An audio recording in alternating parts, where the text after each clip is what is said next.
the time this is pacotizing, I will just show you something with the bacon butter. This is the story. A big hotel in Switzerland was coming to me. Hey Mark, I have a problem. Every morning I have like 2 kilos of crispy bacon, like leftovers, overproductions. The normal way is they give it to the staff. They put it in the kitchen and everybody's eating by hand the crispy bacon every morning. So this is, during the year, a lot of money, a big amount of money you're giving just to the staff. It's okay, the staff needs to be happy, huh? Don't understand me wrong. But you can make something really good out of it. You can make a bacon butter, then you have like a base for a spread. You can make fillings for pasta out of it. When you add like egg yolk and a bit of breadcrumbs, you can make a butter to finish your meat.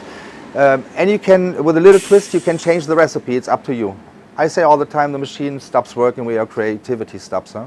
And this is the background from a Pacojet. It's like emotional. This is like an emotional machine.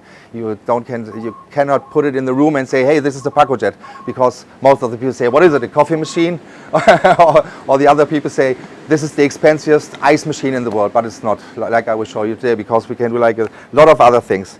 So you can use the coupe set knife first to cut all the herbs. You don't have to blanch them. You have all, like I was saying, the chlorophyll and the etheric oils inside of the beaker.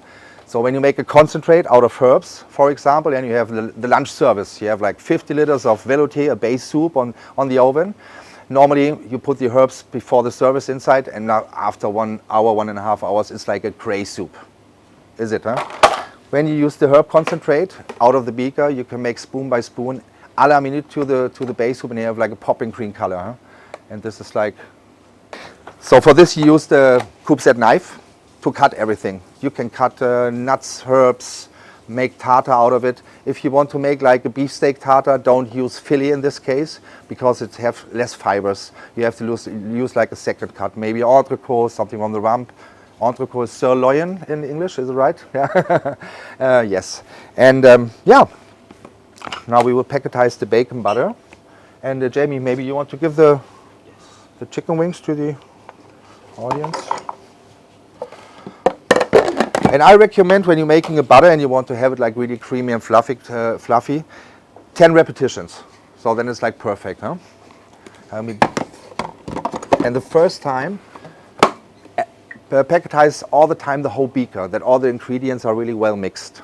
And this is really important as well. You don't need to have air bubbles inside of the beaker. A flat surface is really important. And mix everything before. When you have layers, like you have, for example, an antipasti spread, the pepperoni, then the zucchini, then the aubergine, eggplant, and everything, it's not mixed well. So mix it before you put it in the beaker. Huh?